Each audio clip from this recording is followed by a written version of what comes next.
السلام علیکم ورحمت الله. نن در باندې داسې یو ځای ګورم چې اکثره ورونه په دغه لار تېرېږي. دا لار به تاسو ته معلومه وي که نه، ښه یې وینئ. اکثره خلک داسې تېرېږي را تېرېږي، کابل نه راځي جلال آباد طرف ته چکر وهي. خو ولې دلته یو ځای درته ښیم، زیاتو به لیدلی یم، دا هم نه وایم چا به نه یې لیدلی، خو زیات یې خبر نه دي.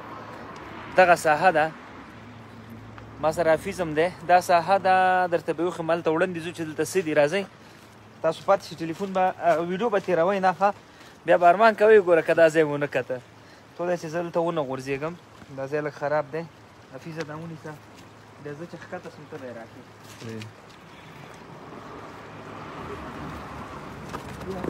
دا ماته راکړه چې دې اوس ونه راکړه. ها راځه حفیظه ښکته شه. یا خدای پکې خیر. ښه داسې به ورځو وړاندې. دلته ګوره ډېرې ښې اوبه دي. ګوره تاسو ته ښکاري چې دا اوبه د کوم ځای نه راځي، سرچینې د کوم ځای ده. اوس یې درته نه ښیم ښه. هغه خواته تاسو وینئ پل دی، موټر پرې تېرېږي او را تېرېږي. دا د مهیپر لاندې هغه ساحه ده. ښه اوس یې درته نه ښیم چې کله نږدې هلته لاړو. حفیظه تا دا ځای لیدلی؟ تا هم نه دی لیدلی. راځه را مخکې شه نه. راځه که پایپونه میپونه خو وینئ، ښکاري درته بره وینئ چې دا د کوم ځای راغلي، او اوبه هم وینئ. ښه ښه داسې به راتاو سو. ښه وای وای اوس لږ د راوه هغه ده که نه، یخه ده. مطلب ته مشرقي طرف ته خو پسرلی دی، او دلته لږ ذره هوا یخه ده کابل طرف ته. ښه ښه دا ځای درته اوس وښیمه. یاره لږ به نور هم صبر وکړو چې جوخ لاړ شو. ښه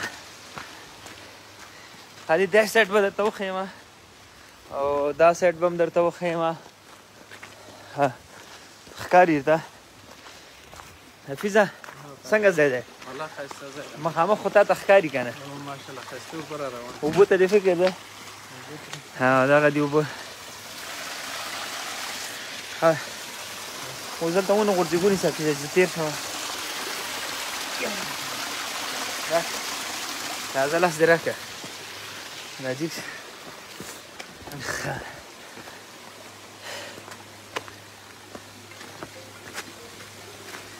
یا ربه لږ به دې خوا درته وښیمه. وینې هغه ځای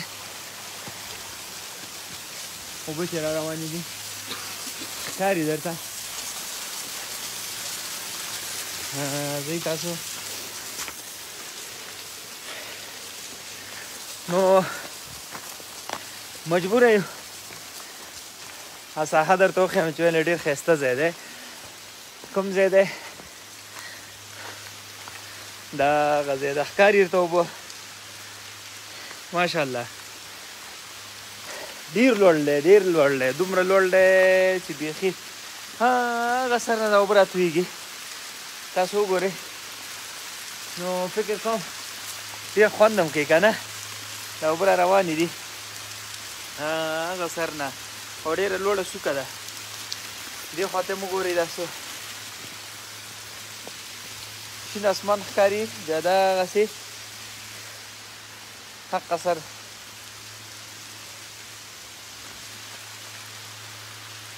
ها دا اوبه فکر کوم زیاتېږي. او حفیظه داسې ښکاري لکه دا ځای چې هغه په لاس جوړ شوی که نه؟ والله ماشاءالله ښایسته ځای دی. خو فکر دغه ځای کې یو وخت کې موږ راغلي، دا ځای ډنډ و، اوبه وې که نه. کله دا اوبه زیاتې شي نو هغې ځای نه دا اوبه راتویږي، دا ځای کې بیا جمع کېږي. دا اوس ډک شوی دی. دا ځای ډېر ښایسته ډنډ و. دلته موږ ما لامبلي هم و حفیظه، خو هغه سر نه همداسې ډېرې اوبه راتویېدلې. بیا دا ځای کې ډېر دومره اوبه وې دومره، نو بیا هلته به اکثر ورونه لامبل. سرلي طرف ته به اوبه هم زیاتېږي لږ چې هوا ګرمه شي که نه، او بیا دا ځای کې شاید د لامبلو ځای هم جوړ شي. نو که چېرته راځئ دغه طرف ته راشئ، ډېر ښایسته ځای دی. دا فقط هغه څوک چې چکر ته راځي هغې لپاره وایم که نه، بیا ونه وایئ چې تاسو داسې ځایونه لیدلي او موږ ته یې ښیي نه. وګوره څومره لوړ دی. او بره سر ته خو به حفیظه له ختل نه کېږي نو، او بله لار به شاید ولري.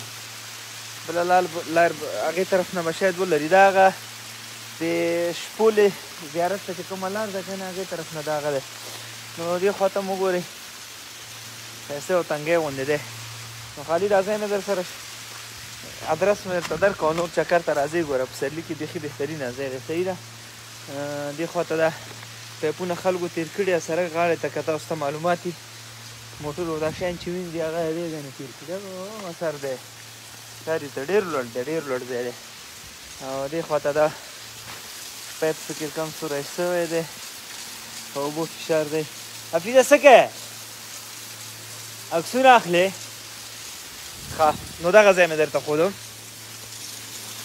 دې خوا هم ښایسته منظره ده الله مو راوله والا د هېواد هر ځای ښایسته دی اوس که دغه ځای کې مې یو څوک پیدا شي که نه لږ لږ کار وکړي او نو باوري یم چې خل به زیات سیلبینان راشي سیل لپاره چکر لپاره به خل راځي الله دې راته دا ښایسته وطن آباد کړي تر څو پورې د دنیا خلک راشي چکر ته راشي نورو ملکونو کې تاسو ته معلومات دی هر څه په لاس جوړ شوي ولې دلته قدرتي طبیعي الله تعالی راته جوړ کړي دی الله راته جوړ کړی ملک په لاس راکړی خو چې په قدر او په ارزښت یې پوه شو الله دې وکړي چې موږ سره دې وطن مینه هغه حقیقي مینه په زړه کې پیدا شي تر څو پورې خیانت ورسره ونه کړو خاینان دې ټول رسوا او شرمنده وي او دې وطن ته صادق بچي دې الله تعالی آباد لري السلام علیکم ورحمت الله